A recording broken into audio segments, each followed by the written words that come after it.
Hello Taurus, Sun, Moon, Rising, and Venus Signs. Kamusta kayo? Sana po nasa mabuti kayong kalagayan. Welcome back po sa Star Tarot. At kung bago kayo rito, welcome din po kayo. Please subscribe, like, share my videos, and leave me a comment kung nakaresonate po kayo. Thank you.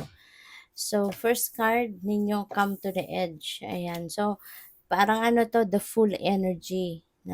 Napakaganda. Meron kang serendipity. So, this is very exciting. No? Around this time, this is going to be an exciting period, no, in your life, Taurus. Kasi handa ka na. No? Handang-handa ka nang mag-take action. Handa ka na mag-take ng leap of faith. Okay? Hindi mo alam kung ano yung maaaring klaseng journey na pagdadaanan ninyo dito sa pipiliin ninyong path, but naglalakas ng loob kayo or maglalakas kayo ng loob na gawin, no? Ah, aksyonan kung ano man yung gusto ninyong mangyari, 'di ba? You are pretty much aware, no, na kung wala kayong gagawin, walang mangyayari, 'di ba? Kung hindi kayo mag-take action, walang success, 'di ba, na maa-achieve kayo. Kaya, ngayon you are ready to take that leap of faith.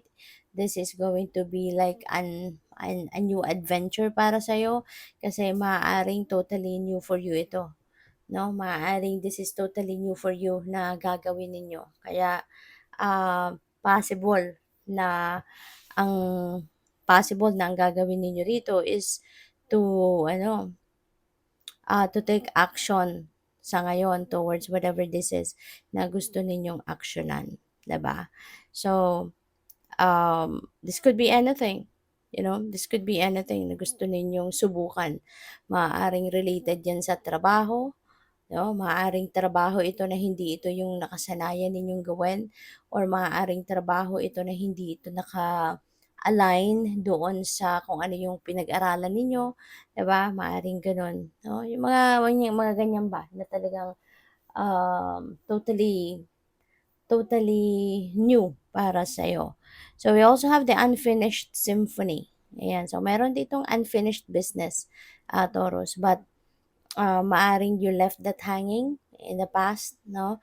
Kaya it remained to be unfinished kasi baka, alam mo yun, pansamantala ninyong tinalikuran yung ginagawa ninyong yan, yung bagay na yan, to prioritize something else, 'di ba? Baka may iba kayong prioritize, kaya kung ano man itong ginagawa ninyo dati, hindi ninyo natapos or hindi niyo naipagpatuloy, no? Pero ngayon, this is number 10 and number 10 is beginning, 'di ba? Number 10 becomes number 1. So, that's new beginning. Kaya maaari ngayon, pagpapatuloy mo to, babalikan mo to.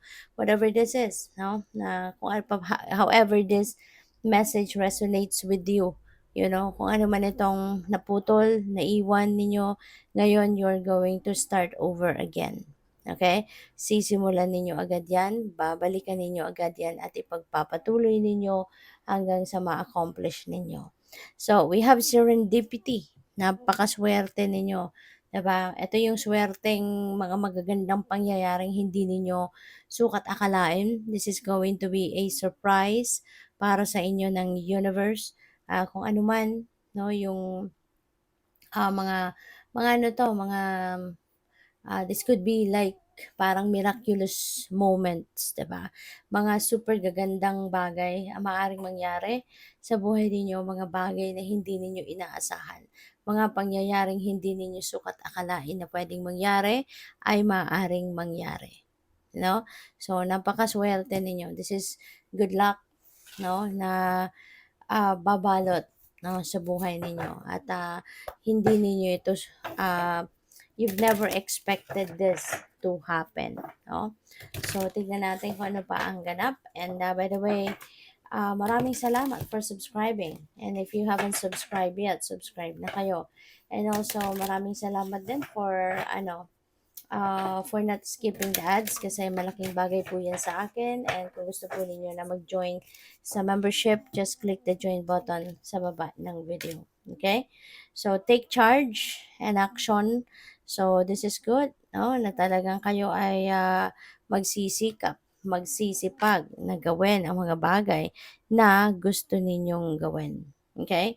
So, you're definitely going to take charge and take action. Whatever this is na siguro iniisip ninyong gawin, iniisip ninyong tapusin with the unfinished symphony, yan ay gagawa na ninyo ng paraan sa ngayon. Hindi ka maghihintay, no, ng ibang tao ang gagawa nito para sa iyo. You are definitely going to take action towards this. Okay, Taurus? And we have a spiritual growth, no? So feeling ko dito karamihan sa inyo will be focusing on your growth spiritually. Maaring mas malalim na ngayon ang inyong pag-iintindi about spirituality, about your purpose in life, why are you here, ano yung relationship mo sa sarili mo, yung relationship mo sa universe, 'di ba? Yung relationship mo um, sa iyong spirit team. So, maaari, no, na mayroon kayong awakening, 'di ba? Maybe nagkaroon kayo rito ng spiritual awakening kaya mas malalim na ngayon yung inyong pag-iintindi about your spiritual life. So which is really good, no? Which is really good. Kaya good luck sa iyo diyan dahil mas mas maiintindihan mo na sa ngayon or mas maiintindihan mo na sa ngayon kung ano yung ah, kaganapan sa buhay ninyo, no? Kung bakit may mga nangyayari sa buhay ninyo na maaring tulad nito, mga bagay na hindi mo inaasahan pero merong ganon because miracles do happen. And baka in the past, no, baliwala sa iyo yan, hindi mo yan napapansin, mga ganyang bagay.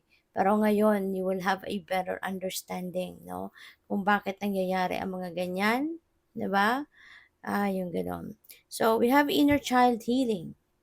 So, siguro ngayon magbubukas na din ang isip ninyo, ang puso ninyo, ang sarili ninyo para sa inner child healing. Maybe marirealize ninyo na all these years, 'di ba, simula nung pagkabata kayo kasi baka nung bata kayo, meron kayong mga naranasan, traumatic experience or merong mga sitwasyon na hindi ninyo matanggap na nangyari sa inyo nung bata pa kayo. And maybe hanggang ngayon, it's still bothering you. Maaring hanggang ngayon, talagang pinoproblema mo pa rin yan, hindi mo pa rin ma-overcome yung pwedeng trauma, pwedeng takot, pwedeng anything, no? Anything na parang hindi ninyo hindi ninyo magustuhan, no? Hindi ninyo nagustuhang pangyayari sa inyo nung bata pa kayo. So maybe hindi pa ninyo 'yan, I mean all these years hindi ninyo 'yan na nage-gets pa, 'di ba? Hindi ninyo na-o-overcome pa. But now, 'yun nga, maybe magigising na kayo, mare-realize ninyo na it's about time na, 'di ba? Para maano ninyo 'to, ma-address ninyo para nang sa gayon malagpasan na ninyo yung trauma, no?